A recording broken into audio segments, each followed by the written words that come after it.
ये वो धरती है जिसने मगध का ऐश्वर्य देखा है, जिसने बिहार का वैभव देखा है। संयोग से आज जब मैं गया जी आया हूं तो नवरात्रि भी है और आज ही सम्राट अशोक की जयंती भी है। भाइयों और बहनों, सदियों बाद आज एक बार फिर भारत और बिहार अपने उस प्राचीन गौरव को लौटाने के लिए आगे बढ़ रहा है। ये चुनाव विकसित भारत, विकसित बिहार के उसी संकल्प का चुनाव है। गया की धरती पर उमड़ा ये जन सैलाब, ये अपार जन समर्थन, आपका ये उत्साह साफ बता रहा है कि फिर एक बार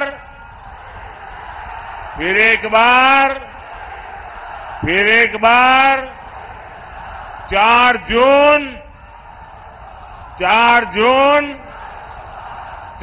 जून गया। और मैं अभी यहां जब आ रहा था एयरपोर्ट से, लोग पैदल यहां तक पहुंचने के लिए चल रहे हैं। हो सकता है मेरा भाषण पूरा होने तक वो पहुंच पाएंगे कि नहीं। बहुत बड़ी मात्रा में लोग हाथ में झंडे लेकर के चल रहे हैं। ये प्यार, ये आशीर्वाद मैं कभी भी भूल नहीं सकता हूं जी।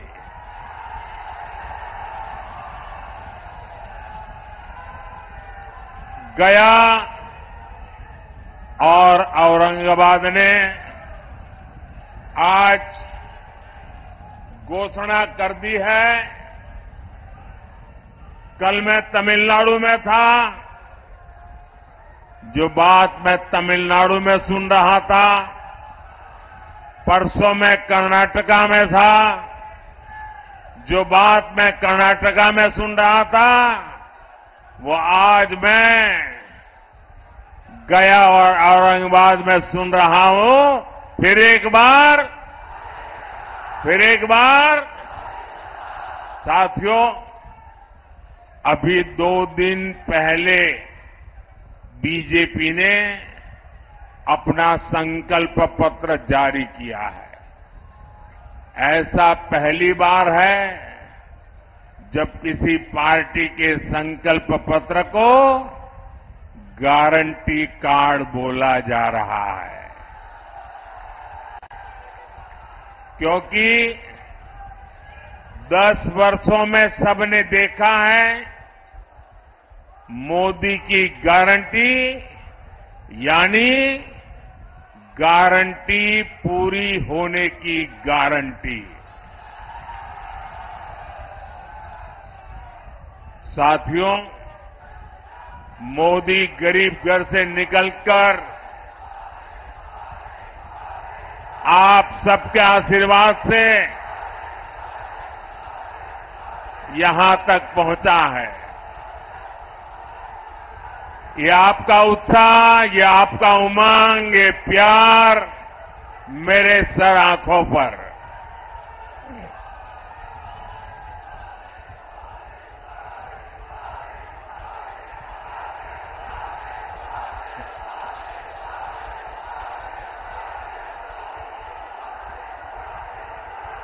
मैं आपका ये प्यार जीवन भर मेरे कानों में गूंजता रहेगा।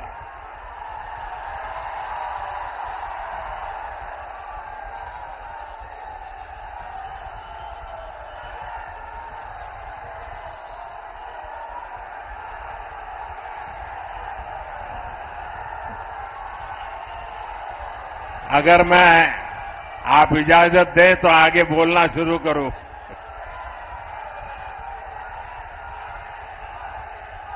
ये ऊर्जा बचाए रखिए, 4 जून को भी जरूरत पड़ेगी।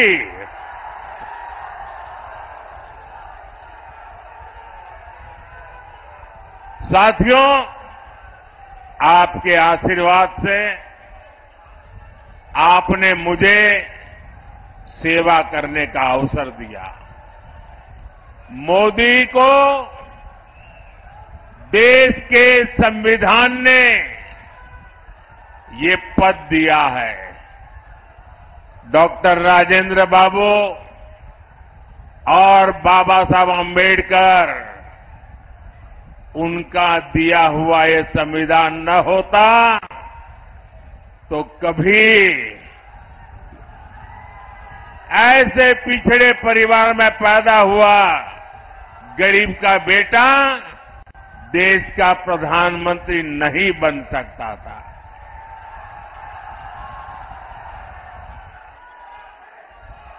भाइयों बहनों, हमारा देश विविधताओं से भरा हुआ है। अनेक आप बैठिए भाई, प्लीज। आप जरा ज्यादा कर रहे हैं, बैठिए।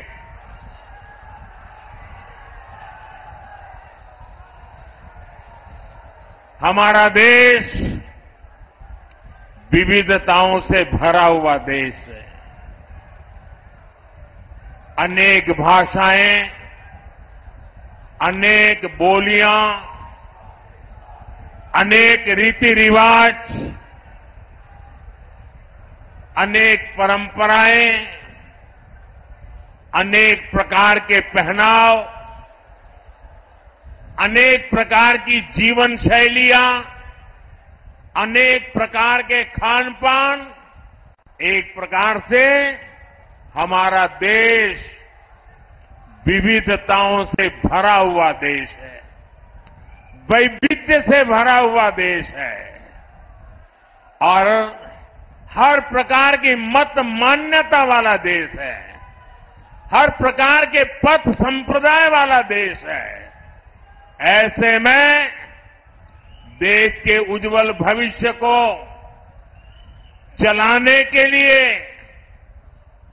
नियमों के अंतर्गत आगे बढ़ाने के लिए हमारे पास एक ही पवित्र व्यवस्था, हमारा संविधान है। हमारा संविधान हम सबके लिए एक पवित्र है। संविधान निर्माताओं का सपना था कि भारत समृद्ध बने, लेकिन दशकों तक देश पर राज करने वाली कांग्रेस ने मौका गंवा दिया, देश का समय गंवा दिया। 25 करोड़ देशवासियों को गरीबी से बाहर निकाला है आपके सेवक ने, मोदी ने। दशकों तक गरीबों को रोटी, मकान के सपने दिखाए कांग्रेस और उसके साथियों ने 4 करोड़ गरीबों को पक्के मकान दिए। एनडीए सरकार ने मकान के सपने दिखाए कांग्रेस और उसके साथियों ने 4 करोड़ गरीबों को पक्के मकान दिए। एनडीए सरकार ने, हमारे साथी जीतन राम मांझी जी भी यहां बैठे हैं, वो साक्षी हैं कि कैसे दलित, वंचित, पिछड़ा के नाम पर कांग्रेस और आरजेडी ने सिर्फ अपना राजनीतिक स्वार्थ साधा। दलितों, वंचितों, पिछड़ों को अधिकार और सम्मानपूर्ण जीवन एनडीए ने दिया है। साथियों, अब अगले 5 वर्षों के लिए मोदी का गारंटी कार्ड अपडेट हो गया है। गरीबों के लिए 3 करोड़ पक्के घर बनाए जाएंगे। ये मोदी की गारंटी है। गरीबों को अगले 5 साल तक मुफ्त राशन मिलेगा। ये मोदी की गारंटी है। 70 वर्ष की आयु से ऊपर के हर बुजुर्ग को 5 लाख रुपए तक का मुफ्त इलाज मिलेगा। ये मोदी की गारंटी है। किसान सम्मान निधि आगे भी जारी रहेगी। ये मोदी की गारंटी है। बीजेपी के संकल्प पत्र में समाज के हर वर्ग, हर क्षेत्र के लिए विकास का ठोस रोड मैप बनाया गया है। यहां डोभी क्षेत्र की तस्वीर भी औद्योगिक कॉरिडोर से बदलने वाली है।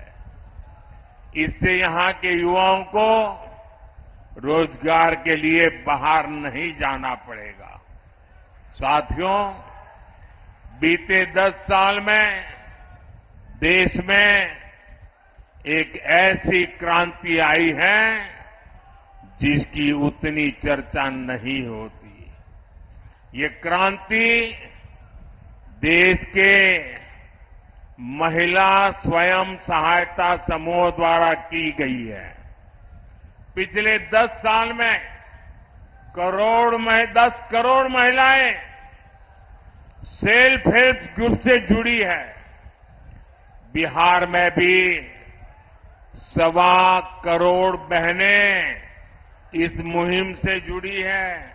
अरे हमारे गया जी में भी 5.25 लाख बहनें इन समूहों से जुड़ी है। जब कांग्रेस की सरकार थी तो महिला स्वयं सहायता समूहों को बिहार में 150 करोड़ रुपए से भी कम मदद दी जाती थी। एनडीए सरकार के 10 साल में इन्हीं महिला समूहों को 40,000 करोड़ रुपए से ज्यादा दिए गए हैं। इसी प्रयास से अकेले बिहार में 12 लाख से ज्यादा महिलाएं लखपति दीदी बनी है। अब मोदी ने देश की 3 करोड़ महिलाओं को लखपति दीदी बनाने का अभियान शुरू किया है। इसका बहुत बड़ा लाभ बिहार की महिलाओं को होगा। साथियों, हमारे एजेंडे में विकास भी है और विरासत भी है। यहां नॉर्थ कोयल प्रोजेक्ट कितने लंबे अरसे से लटका हुआ था, ये आप भी जानते हैं। ये एनडीए सरकार है जो इसे पटरी पर लाई है। इस प्रोजेक्ट के पूरा होने से गया और औरंगाबाद के किसानों को सिंचाई की बहुत बड़ी सुविधा मिलेगी। हमारी ही सरकार में प्रसाद योजना के तहत देश के 12 प्राचीन ऐतिहासिक धरोहरों में गया जी को भी शामिल किया गया है।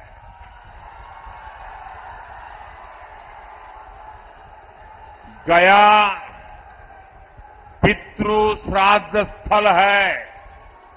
यहां भगवान बुद्ध को बुद्धत्व की प्राप्ति हुई थी। वैसे कम लोगों को पता है कि गुजरात में भी पाटन जिले में सिद्धपुर को मातृ श्राद्ध स्थल माना जाता है। इसे मातृ गया भी कहते हैं। जैसे यहां पितृ गया है, गुजरात के सिद्धपुर में मातृ गया है। हमारी सरकार इन सभी स्थलों के विकास के लिए प्रतिबद्ध है। अभी बीजेपी ने अपने संकल्प पत्र में भी कहा है कि वो भारत की विरासत को वर्ल्ड हेरिटेज मैप पर लेकर जाएगी। हमारे गया जी को भी हम उस ऊंचाई पर ले जाना चाहते हैं और इससे बड़ी संख्या में ग्लोबल टूरिस्ट भारत आएंगे और इसका लाभ इन सभी क्षेत्रों को होगा। साथियों, आकांक्षी जिला कार्यक्रम के तहत गया का तेजी से विकास सुनिश्चित किया गया है। अमृत स्टेशन योजना के तहत गया स्टेशन का कायाकल्प किया जा रहा है।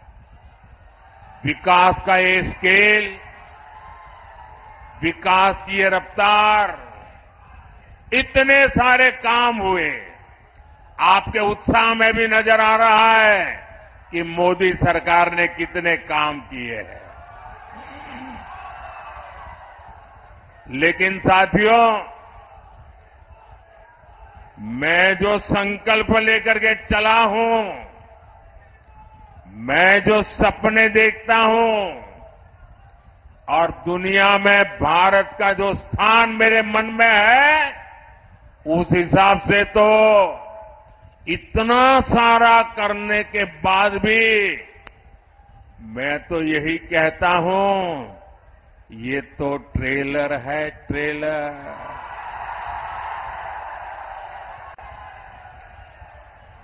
अभी तो मुझे देश के लिए बहुत कुछ करना है। बिहार के लिए बहुत कुछ करना है।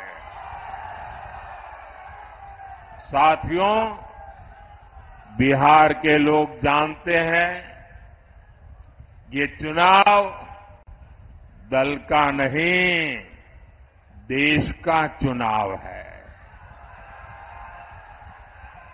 आज एक और देश की संस्कृति पर गर्व करने वाले हम लोग हैं, तो दूसरी ओर हमारी आस्था को नीचा दिखाने वाले लोग हैं। कल रामनवमी का पावन पर्व है।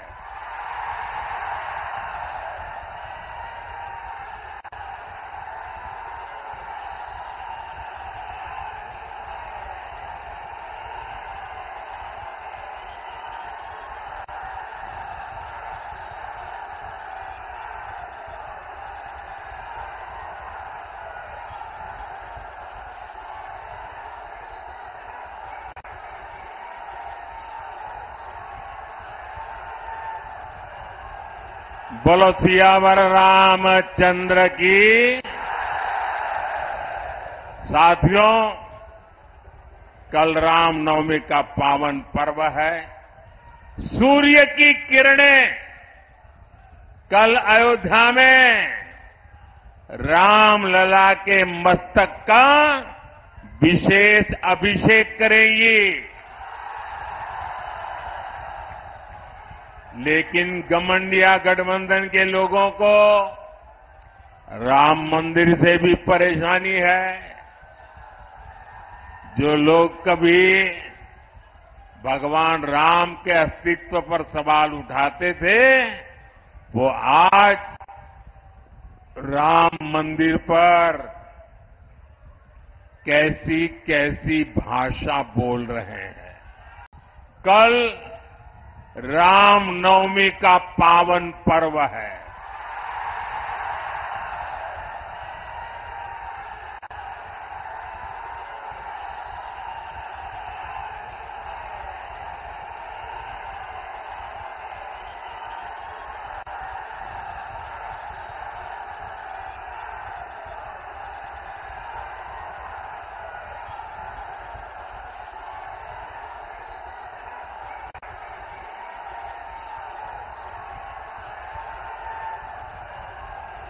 बोलो सियावर रामचंद्र की। साथियों, कल रामनवमी का पावन पर्व है। सूर्य की किरणें कल अयोध्या में रामलला के मस्तक का विशेष अभिषेक करेंगी। लेकिन गमंडिया गठबंधन के लोगों को राम मंदिर से भी परेशानी है। जो लोग कभी भगवान राम के अस्तित्व पर सवाल उठाते थे, वो आज राम मंदिर पर कैसी कैसी भाषा बोल रहे हैं। एक समुदाय के तुष्टीकरण के लिए इन लोगों ने प्राण प्रतिष्ठा कार्यक्रम का निमंत्रण ठुकरा दिया।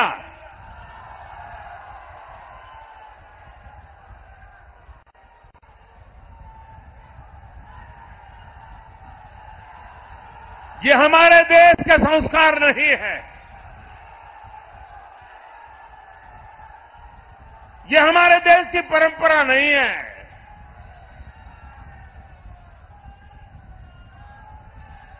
इस गमंडिया गठबंधन के एक नेता कांग्रेस के विरोध तो खुलेआम कहते हैं कि वो हिंदू धर्म की शक्ति का विनाश कर देंगे। आज नवरात्रि का पावन पर्व है। हम शक्ति के उपासक हैं। क्या इस शक्ति का विनाश कोई कर सकता है क्या? ये शक्ति का विनाश कोई कर सकता है क्या? और जो शक्ति का विनाश करने निकले हैं, उनका क्या होगा? उनका क्या होगा? साथियों, ये ऐसा कुनबा भी इकट्ठा हुआ है, भांति भांति के उनके साथी, उनके एक दूसरे साथी वो कहते हैं, ये हमारा जो सनातन है ना, ये सनातन तो वो डेंगू मलेरिया कहते हैं। क्या ये सनातन का अपमान है कि नहीं है?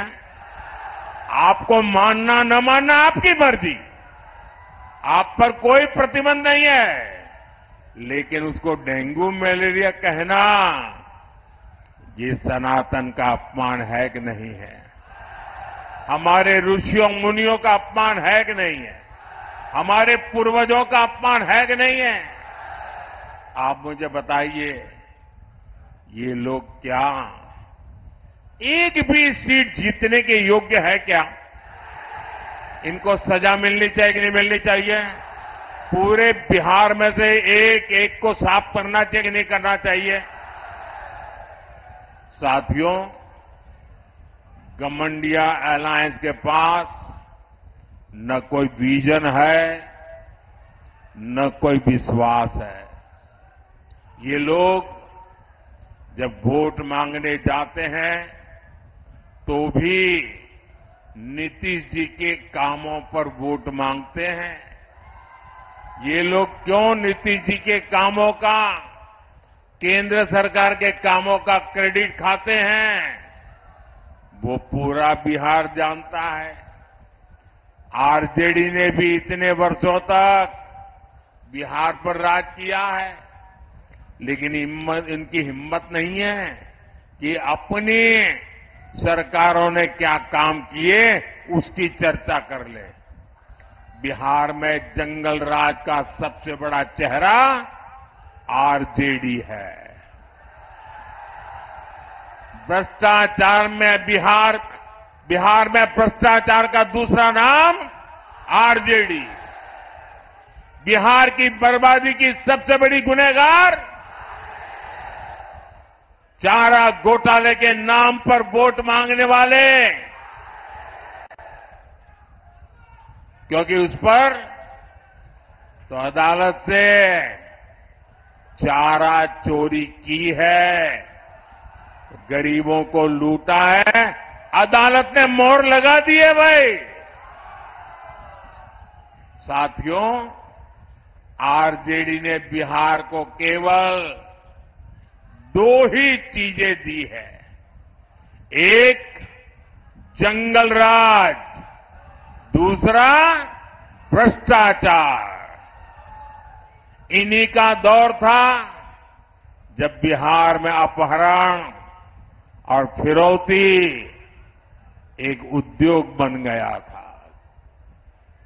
हमारी बहन बेटियां घर से बाहर नहीं निकल पाती थी। हमारे गया जैसे इलाके नक्सली हिंसा की आग में जलते रहते थे। जो जगह भगवान बुद्ध के नाम से जुड़ी हो, वहां नक्सली गोलियां चलती हो, ये हालत करके छोड़ दिया था। आरजेडी ने बिहार के कितने ही परिवारों को बिहार छोड़कर जाने पर मजबूर कर दिया था। साथियों, आज लूट का वही खेल ये लोग देश के साथ खेलना चाहते हैं। ये भ्रष्टाचार पर कार्रवाई करता हूं, वे लोग मोदी के खिलाफ लामबंदी करते हैं।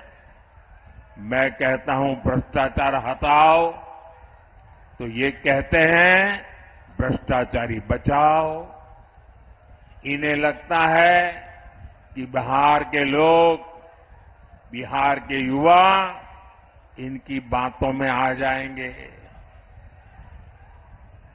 स्मार्टफोन के जमाने में बिहार के युवा, हमारे स्मार्ट युवा कभी जंगल राज वालों के साथ नहीं जाएंगे। आप मुझे बताइए, आप सब मोबाइल रखते हैं कि नहीं रखते हैं? रखते हैं कि नहीं रखते हैं? क्या लालटेन से मोबाइल चार्ज होगा क्या? ना लालटेन से मोबाइल भी चार्ज हो सकता है क्या? ये लालटेन के जमाने वाले लोग आपको आधुनिक युग में नहीं जाने देंगे दोस्तों। ये आरजेडी का राज होता तो आपके मोबाइल की बैटरी भी चार्ज नहीं हो पाती। साथियों, पूरी दुनिया में इस समय अस्थिरता है। देश को आज एक मजबूत और बड़े फैसले लेने वाली सरकार की जरूरत है और इसके लिए एनडीए की गया लोकसभा सीट से हमारे वरिष्ठ नेता जीतन राम मांझी जी और औरंगाबाद से मेरे साथी सुशील कुमार सिंह जी को विजयी जरूर कर बनाएंगे। जीतन राम मांझी जी बिहार में दलित समाज का चेहरा है। सुशील जी बीजेपी के मेरे वरिष्ठ साथी हैं, संसद में मेरे वरिष्ठ साथी हैं। साथियों, जो उत्साह आज मैं यहां देख रहा हूं, आपको 19 अप्रैल को इतने ही प्रचंड उत्साह से मतदान करना है और बहुमत से इनको विजयी बनाना है। भाइयों बहनों, मेरे भाषण की शुरुआत में मैंने संविधान का जिक्र किया था। जो लोग संविधान को राजनीतिक हथियार के नाते उपयोग करना चाहते हैं, वे जरा कान खोल करके सुन लें। पिछले 3 दशक से आपने लोगों को डराए रखने के लिए, लोगों को भयभीत रखने के लिए भांति भांति की विकृत नैरेटिव्स, विकृत कथाएं प्रचलित की है। कभी आप कहते थे कि आरएसएस बीजेपी आएगी तो देश जल जाएगा, बच नहीं पाएगा। पिछले 30 साल से हम अनेक राज्यों में सरकार चला रहे हैं। अटल जी के समय से हम देश की सत्ता से साथ आते जाते रहे हैं, लेकिन इस देश को सबसे ज्यादा शांति का समय हमारे कालखंड में मिला है। ये लोग कभी कहा करते हैं अगर आरएसएस बीजेपी वाला आए तो लघुमतियों को देश छोड़ करके भागना पड़ेगा। आज भी वो आन बान शान के साथ सरकार की सभी योजनाओं का लाभ लेकर के गुजारा कर रहे हैं, प्रगति कर रहे हैं। भाइयों बहनों, मेरे भाषण की शुरुआत में मैंने संविधान का जिक्र किया था।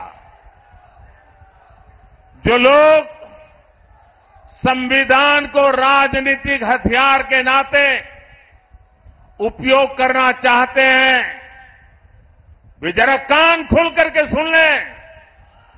पिछले 3 दशक से आपने लोगों को डराए रखने के लिए, लोगों को भयभीत रखने के लिए भांति भांति की विकृत नैरेटिव्स, विकृत कथाएं प्रचलित की है। कभी आप कहते थे कि आरएसएस बीजेपी आएगी तो देश जल जाएगा, बच नहीं पाएगा। पिछले 30 साल से हम अनेक राज्यों में सरकार चला रहे हैं। अटल जी के समय से हम देश की सत्ता से साथ आते जाते रहे हैं, लेकिन इस देश को सबसे ज्यादा शांति का समय हमारे कालखंड में मिला है। ये लोग कभी कहा करते हैं अगर आरएसएस बीजेपी वाला आए तो लघुमतियों को देश छोड़ करके भागना पड़ेगा। आज भी वो आन बान शान के साथ सरकार की सभी योजनाओं का लाभ लेकर के गुजारा कर रहे हैं, प्रगति कर रहे हैं। पहले कहते रहते थे कि लोग पुराणपंथी है, ये प्रगतिशील लोग नहीं है। हमने दिखा दिया चंद्रयान पर जाने की ताकत किसमें है। वैसे ही अब वो पिछले 25-30 साल से एक पुरानी रिकॉर्ड घुमा रहे हैं। जब भी बीजेपी आगे बढ़ती है तो संविधान का राजनीतिक शस्त्र के लिए उपयोग करते हैं और झूठ फैलाते हैं, संविधान बदल देंगे, संविधान बदल देंगे।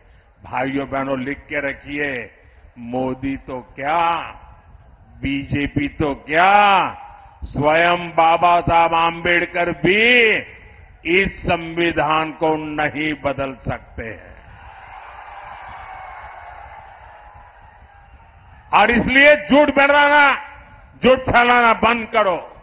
और भाइयों बहनों, इनको पता होना चाहिए, ये जो संविधान सभा थी, डॉक्टर राजेंद्र बाबू नेतृत्व करते थे। बाबा साहब आंबेडकर का दिल, दिमाग और कलम उसको शब्दों में डाल रहा था और देश के गणमान्य लोग अनेक महीनों तक बैठ करके विचार विमर्श करके, देश की भावनाओं को समझ करके, देश की सामाजिक परिस्थितियों को समझ करके हमारे संविधान का निर्माण किया है। और जो लोग सनातन को गाली देते हैं ना, वो भी कान खोल करके सुन लो। ये जो संविधान इतना महान बना है, ये जो संविधान हमें देश को आगे ले जाने की ताकत देता है, इस संविधान को बनाने के लिए जो संविधान सभा थी, उसमें 80-90% से भी ज्यादा, 80-90% से भी ज्यादा सबके सब सनातनी थे। और उन सनातनियों ने इतना उत्तम संविधान बनाने में बाबा साहब आंबेडकर का साथ दिया है। और इसलिए हकीकत तो यह है कि देश की आजादी के बाद संविधान को राजनीति का हथियार नहीं, संविधान को श्रद्धा के रूप में जन मन में प्रस्थापित करना चाहिए था।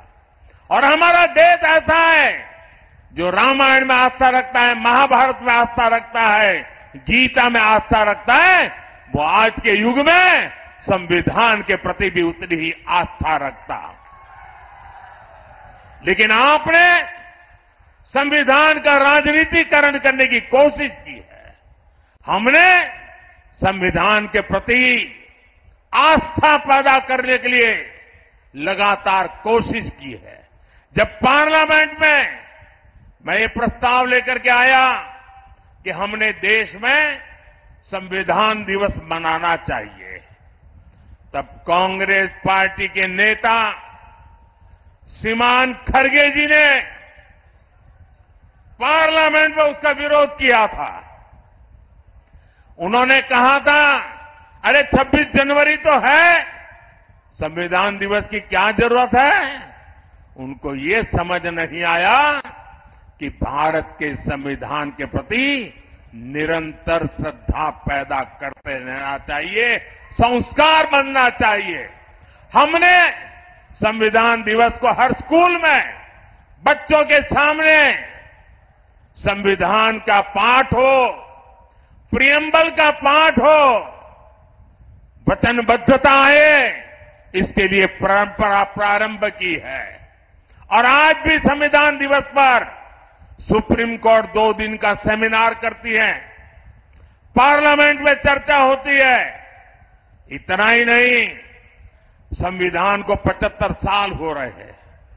संविधान के 75 साल मनाने का सबसे बड़ा कार्यक्रम हमने प्रारंभ किया है।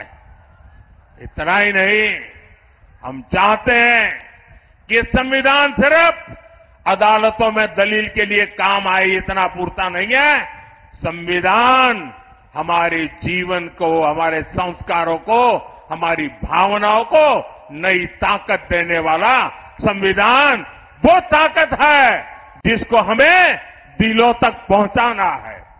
आपके लिए संविधान राजनीति का हथकंडा होगा, हमारे लिए संविधान श्रद्धा का केंद्र है, हमारे लिए संविधान आस्था का केंद्र है, हमारे लिए संविधान आने वाले 2047 के सपनों को पूरा करने का हमारा मार्गदर्शक है। और उसको लेकर के हम स्वतः आजाद भारत को विकसित भारत की ऊंचाई तक ले जाने का संकल्प लेकर के चल रहे हैं। और इसलिए भाइयों बहनों, भारत के संविधान को इस प्रकार से गली मोहल्ले में ठोकरें मारने वालों लोगों को भारत के सार्वजनिक जीवन में कोई जगह नहीं है। अगर सामाजिक न्याय लाने की ताकत है तो हमारे संविधान में है। बिन सांप्रदाय की सच्ची भावना को उजागर करने की ताकत है तो हमारे संविधान में है।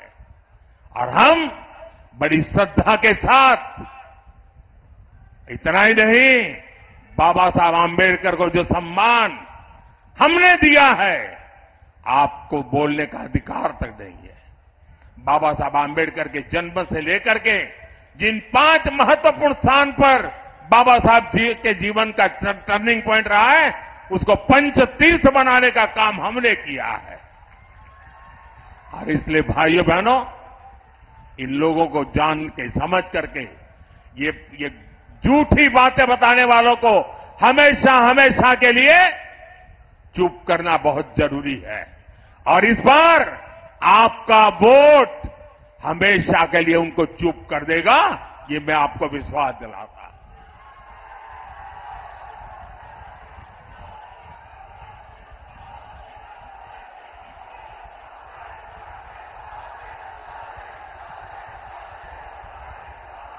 भाइयों बहनों, ये लोग कहते हैं 400 पार क्यों? मैं बताता हूं 400 पार क्यों।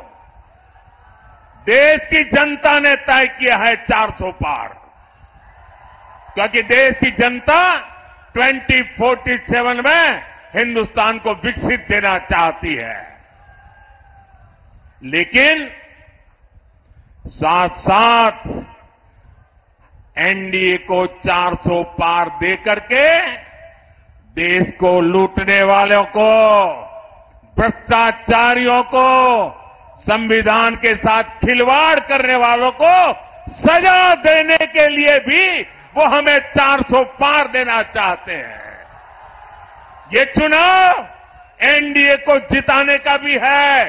ये चुनाव देश में तबाही करने की आदत रखने वालों को सजा देने का है और इसलिए हिसाब 400 के पार जाने वाला है। भाइयों बहनों, 19 अप्रैल को गर्मी कितनी क्यों न हो, हमें सुबह सुबह मतदान करना है, ज्यादा से ज्यादा मतदान करना है। करोगे? हमें हर मतदाता को मिलना है, मिलोगे? हमें हर पोलिंग बूथ जीतना है, जीतोगे? मेरा एक काम करोगे? ये जीतन राम मांझी का काम नहीं है, मेरा है, करोगे? घर घर जाना और लोगों को कहना कि मोदी जी आए थे और मोदी जी ने अपना प्रणाम भेजा है। मेरा प्रणाम पहुंचा दोगे? मेरा प्रणाम पहुंचा दोगे? बहुत बहुत धन्यवाद।